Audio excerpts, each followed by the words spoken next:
Welcome back to Fast Track. I'm Tony Manzo. And I'm Sarah Wagner. The recent on-screen success of Sherlock Holmes is generating quite a bit of tourism buzz around the character's hometown of London.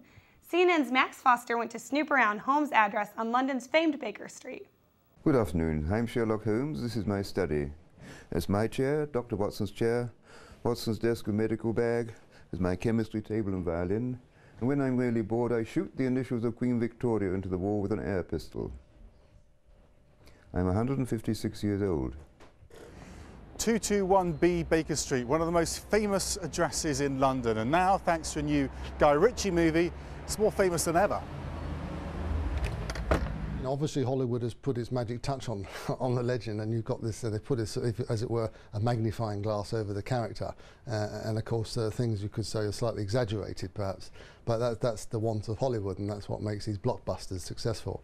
Any sort of new perspective, any new angle always helps just to really perpetuate the legend of Sherlock Holmes, and of course that indirectly will obviously benefit the museum.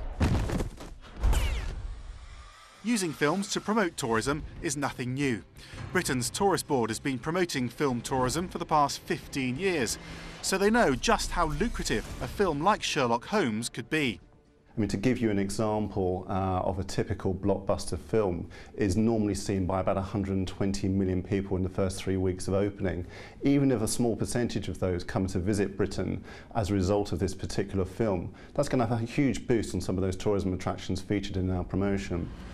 Even before he got the Guy Ritchie treatment, Sherlock Holmes was already a big tourist draw. From my childhood, I have read the Sherlock Holmes book a lot. That's why, yeah, it's kind of my dream to come here.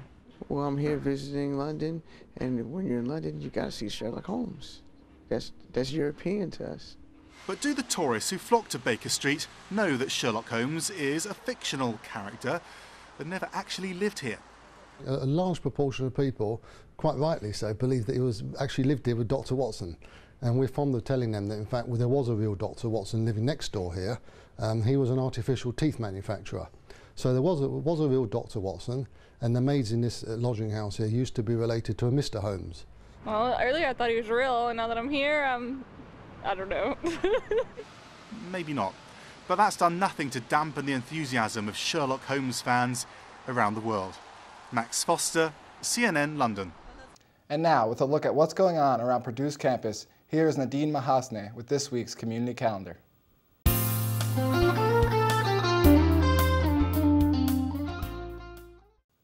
Welcome, Boilermakers, to this week's edition of the Community Calendar. I'm Nadine Mahasne, and here are some upcoming events. For students interested in video games, the Purdue Center for Serious Games will be hosting Global Game Jam on January 29th to the 30th. Global Game Jam is an event where participants form teams and develop a video game. Registration for the event is free until the 29th and can be done online.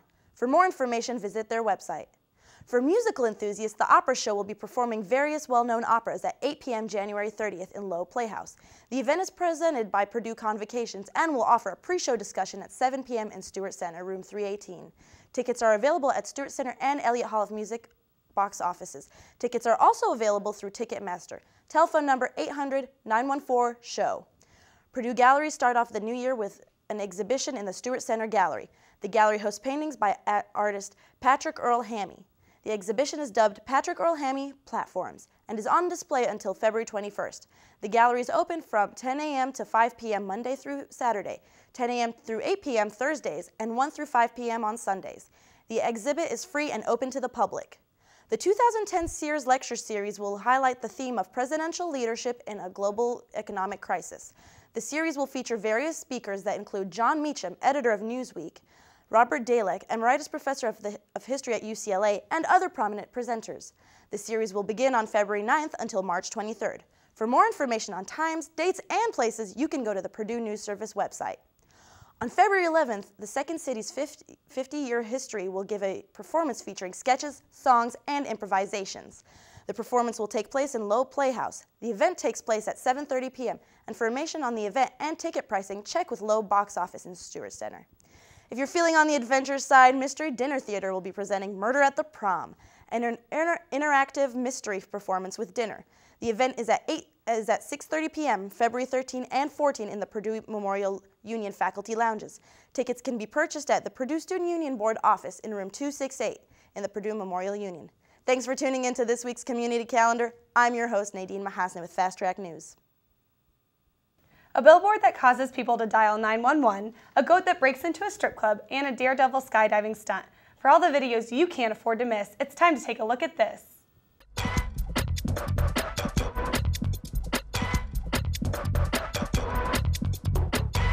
Take a look at this. This billboard over I-95 in Connecticut is turning heads and prompting calls to 911. Concerned drivers think the mannequin and giant teddy bear on top of the billboard are real people. They've actually been there for about 2 months. The advertiser, a BMW dealership, says it has received only a few complaints and business has picked up. A goat rammed its way into this California strip club Friday night. If I didn't see it myself on the surveillance tapes, I wouldn't have believed it either. The owner suspects the animal saw its reflection in the mirror door and got aggressive. Once inside, the goat appears to spend half an hour looking at its reflection. It was eventually chased out by a man who heard the break-in. A Hungarian skydiver planned for 4 years to complete a flight through this iconic rock hole in New Zealand.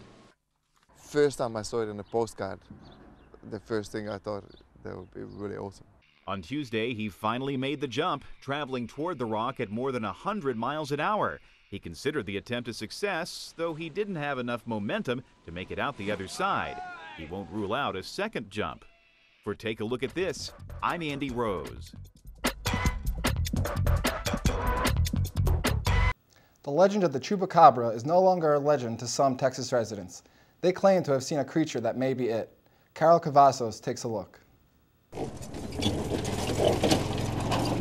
Rocky Vincent looks for golf balls on the job at the club at Runaway Bay Golf Course. It's kind of slow.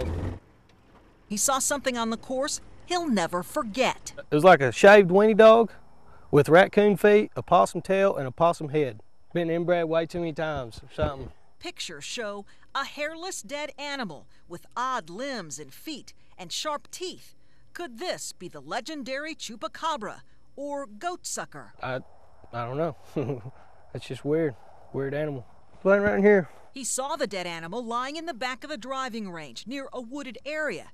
It wasn't very big. About this long, about this big around. We showed the pictures to Fort Worth zoo expert John Ward, who said, I couldn't say if it was a coyote or just a stray dog, but it looks like it's got some sort of, skin condition, mange. It looks a little swollen, and it doesn't have a lick of hair on it. Cody Caraway, another golf course employee, doesn't think it was a coyote. If you look at the claws on it and the feet, nothing like it. Or a dog, or a raccoon. I've never seen anything like it. That's all we have for you this week on Fast Track. Have a great week, everybody.